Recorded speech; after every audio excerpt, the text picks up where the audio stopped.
Guys, I've got something to tell you.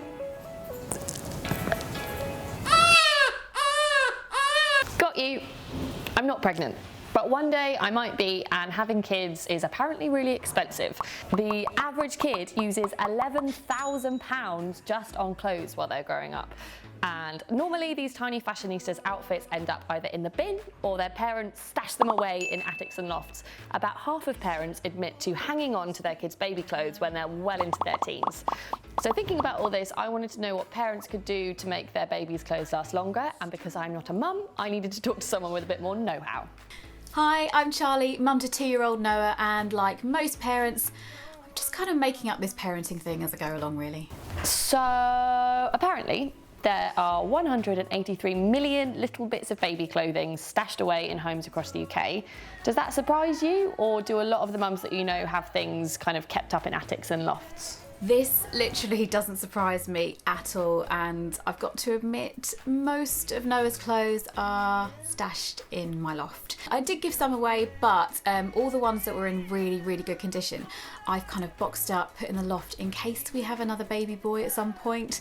I think for mums especially, there's a bit of a, I don't know, an emotional, psychological thing that you want to hang on to your baby's clothes, especially newborns. They grow out of everything so quickly. So you've got this tiny newborn in these cute little outfits, and they wear it once, and you're like, I'm not ready to give that away or throw that away. So it goes in the loft, and you know what? It's up there and it's doing absolutely nothing. I've heard tell that kids can get through clothes at the speed of light. So now that Noah is a toddler, do you have any advice for parents on how they can make their kids' clothes last longer? So after 2 years of being a mum, I have got some tips about how to make clothes last longer. My first one is to buy bigger. Now, I made this mistake for months. When Noah was a baby, if he was 3 months, I would buy something that was 3 months. And then you realise that they've worn it once or twice and they've grown out of it. And you're like, oh, what? Because it's expensive to keep buying clothes. So what I do now, he's a toddler. He's a very small toddler actually, but I buy things a bit bigger. I roll up the sleeves, I roll up the cuffs on his trousers, and it looks fine, he's fine, but what it means is he gets a much longer spell of wearing it. My second tip is to buy different things for different situations. My son Noah now goes to childcare 2 days a week. That means that they go to play groups, they do messy play, they do cooking, they're trying different foods, they're in the garden, getting mud on them. So for childcare, I buy much cheaper clothes that it doesn't matter if they get damaged, and then I sort of save his nicer clothes for when he's at home or for special occasions. I always just washed everything on like the generic 40-degree cycle on my washing machine, but I have worked out that if you wash things at 30, they don't shrink, so they last longer, and also the fabrics are kept in a much better condition. Stain removal is a massive part of parenting. Stains are everywhere. You've got poo, you've got sick food, it's never ending.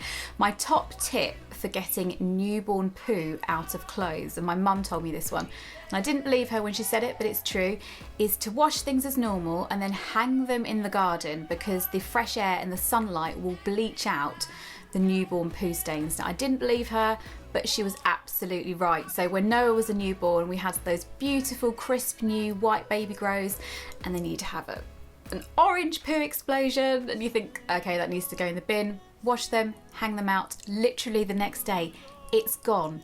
It is amazing. And my second tip for stain removal is something most of us have in our cupboards, is bicarbonate of soda. So, magic little tip. This is especially good for greasy stains. So when your child is a bit older, they're weaning, they're eating something other than milk, sort of hand wash whatever garment it is that's got the greasy stain on it, then get a teaspoon of bicarbonate of soda, pop it onto the stain, spread it around a bit, leave it for 15 minutes, then scrape it off, pop it in the washing machine.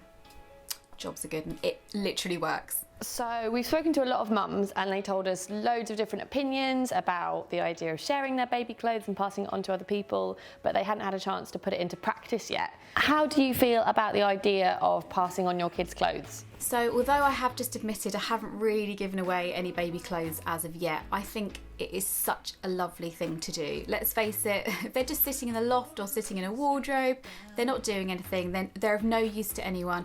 I love the idea of regifting clothes to a mum or a family who may really need them. I also love receiving them. My cousin has got 2 older children, and she often will bring round a bag of her son's older stuff for Noah, and it's so lovely to just rifle through and kind of go, yeah, that would be great for nursery, or this would work for this. And then in those situations, if it doesn't fit my son, I then re-gift it to someone else. And I think it's really nice to be able to do that, to share among friends and family. It is such a lovely idea. And if you've got little ones and you're thinking about passing on some of their clothes, Hubbub are running a Mother's Day campaign called GiftaBundle. You can drop off good quality outgrown children's clothing at participating mother care stores, and they're going to be wrapped up nicely and then passed on to other mums. There are 4 easy steps to gift a bundle. Pick up a bundle from selected mother care stores. Fill it with 6 or 10 pieces of really good quality outgrown clothing. Share your bundle on social media with the hashtag GiftaBundle. And 4, drop your bundle back off at collection points in your mother care store by the 25th of March, and they will be gifted to other mums on Mother's Day. So you have completely inspired me to sort out my clothes situation and start regifting and giving away the clothes that are still in a really good condition. So I am going to gift a bundle. And I've literally just been into Noah's wardrobe, which should be his current clothes, and found so many things that no longer fit him. I'm actually quite ashamed. I have got 1, 2, 3, 4, 5 gorgeous little shirts that he has only worn once or twice, which is awful. They are in perfect condition, they're all lovely quality, and I've even found a packet of vests that he's never worn. So these are going to go in my bundle bag, and I'm going to pop them off to a mother care store. Bye, thank you so much for having me. Thank you, Charlie, for chatting to us and giving us some of your top tips. Don't forget to check out her channel, JK and Charlie. So if you want to give another mum a gift on Mother's Day, then come and join in with us. Subscribe to find out more about GiftaBundle and to find out what all the hubbub is about. Do you see what I did there?